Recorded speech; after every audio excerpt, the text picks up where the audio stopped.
سلام علیکم، با شما شوکتی محمد هستم. طول دقیقه چند برنامه خبری تحلیلی پیام نیوز تقدیم شما می گردد. سرخط خبرها: باز محمدعلی ҳаит شکنجه شد. باز به خاطر علیه ҳамандешагонаш изҳороти ویدیویی ندادن، او را در زندان شکنجه کردند.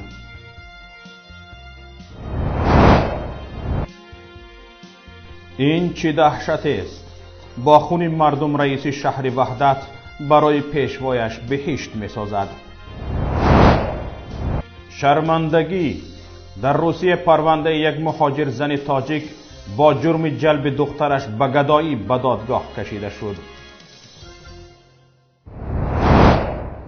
وکالتدار عاید به حقوق انسان در تاجیکستان امید بابازاده امروز 18 ایول در نشست خبریش گفت عریضه سورنیسا جوراییوه همسر محمدعلی ҳаит سابق معاون رئیس حزب نهضت اسلامی تاجیکستان را عاید شکنجه شوهرش در زندان دریافت کرده است.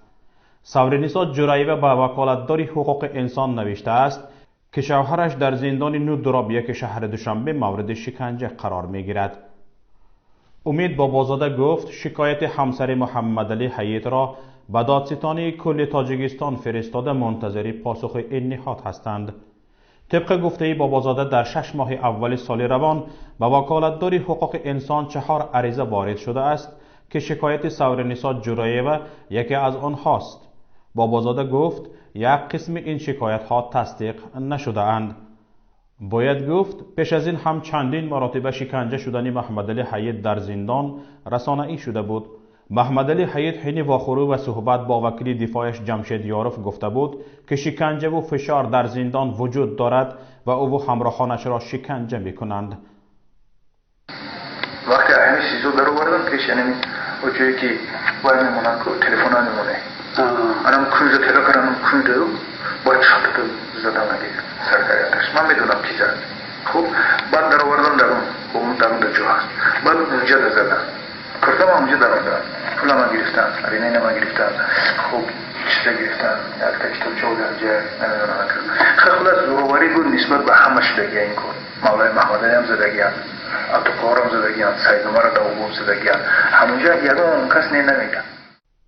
جمشید یاروف که بعد دفاع حقوقیش به محبوسان سیاسی خود اون استوری چند ماه حبس شده در نتیجه فشار سازمان‌های بین المللی به حکومت تاجیکستان آزاد شده در اروپا پناهنده شده است میگوید در تاجیکستان شکنجه این یک واسطه معمولی به دست آوردن معلومات و نشان داد از طرف مقامات قدرتی هست و این شکنجه در تمام مراحل تفتیشات آغاز می شوند. از اول تحقیق تفتیشاتی پیش که در دوره مرافعه سودی هم همین گپا هست و در دوره ادای جزای جنایتی. باری آخر ماه مارس سال جاری همسر محمدعلی ҳаит سورنیسا جوراییوه به شبکه تلویزیونی و رادیویی BBC گفته بود که هنگام دیدار در زندان محمدعلی ҳаит گفته است که او را به خاطر علیه ҳамандешагонаш اظهاراتی ویدیویی ندادن شکنجه میکنند. من جورابک و سورنیسا همسر محمدعلی ҳаит زندانی سیاسی که حکم ابد گرفته است هستم. ما روز 9 مارس همراه 2 فرزندم و خوشتامنم واخوری داشتیم.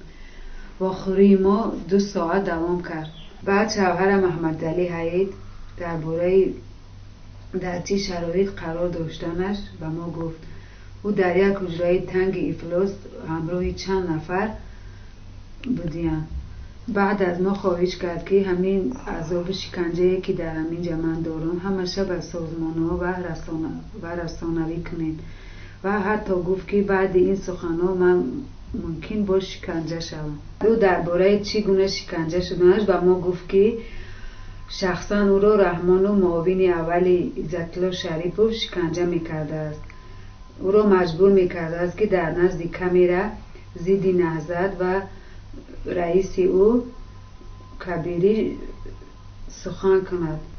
گروه کاری عاید به بازداشت‌های خودسرانه سازمان ملل متحد بعد بررسی پرونده محمدعلی ҳаит آن را غیر منصفانه و سیاسی خوانده طلب کرده بود معاون رئیس حزب نهضت اسلامی تاجیکستان محمدعلی ҳаит باید بلافاصله آزاد شود.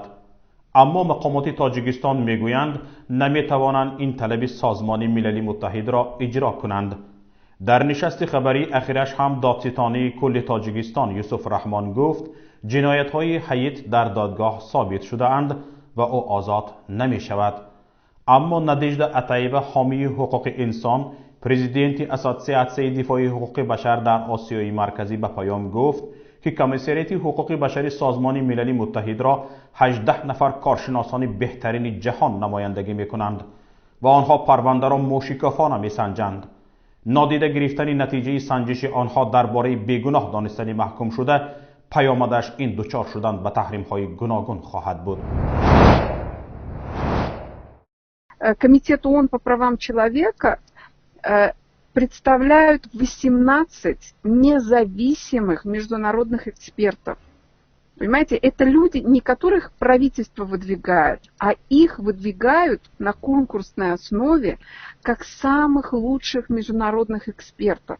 Они абсолютно независимы от всех правительств, они опираются только на свои профессиональные знания. И вот эти 18 экспертов принимают решения. И если в отношении этих людей принято решение пересмотреть или отменить приговор, и пересмотреть его и так далее, то Таджикистан, ратифицировав эту конвенцию, обязан это сделать. А если он этого не делает, то я вам уже объяснила еще раз, да, что возникает политическое, недоверие к этому политическому режиму, и уже как самая высокая степень недоверия это санкции. امیرزاده رحمان رئیس ناحیه وحدت در پی ساختن یک قصر با حشمت در موضع ارخوی دره رامیت است. یکی از زیباترین دره تاجیکستان. این مکان زیبا قبلا منبع درآمد و قوت لایموت ساکنان دره بود که از آنجا تاران و چکری و زنبروغ جمع می کردند تا قسمی را استعمال و قسم دیگر را برای خرید مواد ضروری بفروشند. این دره برای صدها خانواده کم بضاعت منبع درآمد و زیست بود. اما اکنون امیرزاده اینجا برای پشوایش قصر بیهشتی می سازد. به قول خود او که گفته است وقت پیشوا تاجیکستان را بهشت میگوید، بعضی ناشکرهایش در اینترنت مسخره میکنند. اکنون ما با پیشوا بهشت ساخته به آن ناشکرها نشان میدهیم. بگذار تماشا کنند. از زمانی که رئیس ناحیه تصمیم ساختن بهشت برای پیشوایش را کرده است، کسی حق وارد شدن به آنجا را ندارد. امسال این خانواده ها از یگان منبع درآمدشان تاران چکری و زنبروغ محروم شدند. ولی این همه مصیبت نیست. ساختمان دیوار چین، اهرام‌های مصر و دیگر ساختمان‌های بزرگ عصرهای قدیم را به خاطر دارید که چگونه ساخته می‌شدند. حاکم وحدت هم در عصر 21 بهشتش را به معنای تام با خون مردم می‌سازد. اگر نگوییم هزارها، صدها نفر از اداره‌های دولتی، مسجدها و حتی مردکاران به ساختمان این قصر زوراً سفربر کرده بشوند. رئیسان جماعت‌ها و اداره‌های دولتی وظیفه‌دار شده اند شمار معینی کارگران را هر روز به ساختمان عصر امیرزاده سفربر کنند بدون پرداخت کدام مبلغی. اگر رئیس بسیار همت کرد با آنها خوراک نصف روزی آماده می‌کند، اگر نه مردم مجبور است خوراکش را هم با خود ببرد. مبلغ ساختمان هم از خون مردم ناحیه جمع‌آوری می شود. هر صاحبکار، منصبدار، دکاندار، دهقان وظیفه‌دار است مبلغ معینی را برای ساختمان این قصر پرداخت کند. قیامالدین سفروف نام شرطی یک دکاندار در این ناحیه است که میگوید جریمه انداز پروکراتور و دیگر مقامات کم بود که اکنون این ساختمان پیدا شده است. الکی 2 مراتب 2000 سامانی برای این ساختمان گرفتند و معلوم نیست آن کی تمام می شود. رئیسان جماعت هم فرمان گرفتند مبلغ معینی را از جماعت‌هایشان جمع‌آوری کنند. در نوبت خود آنها به امامان مساجد، تاجران محلی و حتی مهاجران مهنتی فشار می آورند تا مبلغ سپارش شده جمع‌آوری شود. این اولین تحفه امیرزاده برای رئیس جمهور بعد رسیدنش به ریاست شهر وحدت نیست. قبلا او با همین راه در دهه خوجه‌بایقل جماعت کریم اسماعیل قصر را ساخته و به رئیس جمهور تحفه کرده بود. طبق گفته ساکنان محلی، رئیس جمهور به آن قصر همگی 2 مراتبه آمده است و باقی این قصر یا همیشه خالی است یا خودی امیرزاده گاه گاه در آن بزم عیش و عشرت می آراید. اما برای نگهداری آن چند پاسبان و خدمتگار به کار گرفته شده اند که از حساب بودجه دولت معاش می گیرند.